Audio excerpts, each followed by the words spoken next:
Everybody is familiar with the Jeep Cherokee, the iconic SUV. It's been around for decades, and the brand is now rolling out an all-new Cherokee. And this time, here's a twist, it's a hybrid, a first for Jeep and a first in North America for its parent company, Stellantis. You'll see different models of this latest Cherokee at dealerships in late 2025, so this year, and early 2026, early next year.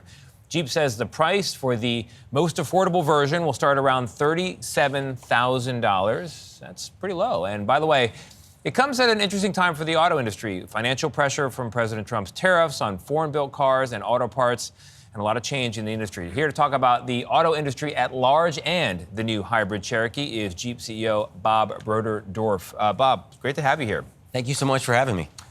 So a hybrid Cherokee. And I was just telling you, my family has a history with Jeep. My grandfather had a CJ7. I think he fell in love with the brand in World War II. I love it. I always wanted to drive one. Still angry I didn't get one in high school. What are you most excited about with this new model? Well, for us, this is a great opportunity to bring a phenomenal price point and value equation to our lineup. The Cherokee is going to fit perfectly between the Compass and the Grand Cherokee and round out the rest of our electrification offerings with the first hybrid. We've recently launched our all-electric Wagoneer S, and this is going to fit really nicely with our plug-in hybrids, which we do so well of Wrangler and Grand Cherokee, and then our first hybrid to go along with it. But why a hybrid now? I mean, some people might say it feels like going backwards.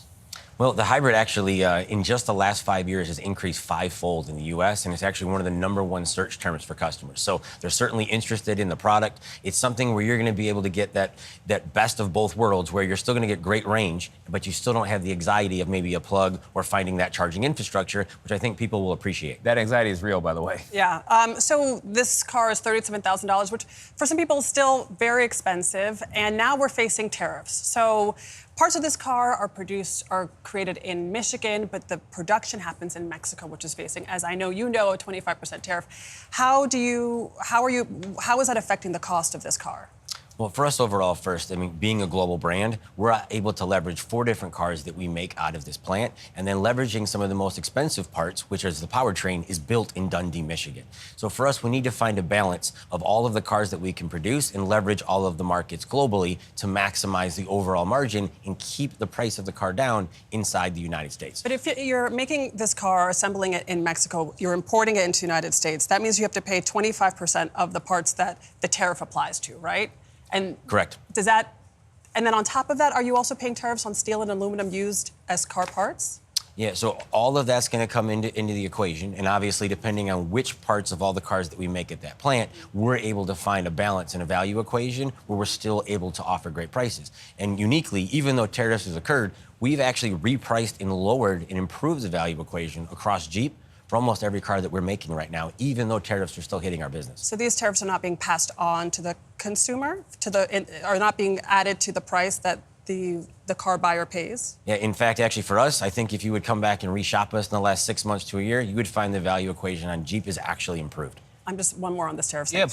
So where is the tariff being absorbed? Like, where are you making up the money that you have to spend? Because it's $350 million in the first half of 2025. Yeah, that Stellantis has paid in tariffs. So I mean, obviously, we've got a number of brands, we've got a whole host of products, and not to mention a significant portion of our margins and our overall portfolio is built in the United States. So there's very much high-margin cars with Grand Wagoneer built in Michigan, as well as Grand Cherokee. So you've got high-volume other revenue streams that you can balance out across the total portfolio and still maintain very competitive pricing across other of the key cars. One thing that was nudging people into electric vehicles was this tax credit, which is going to go away, I think, next month, maybe the end of this month. I got that tax credit once. Yep. Did you? Yeah. Would you like to see Congress work on some alternative tax credit, a new one?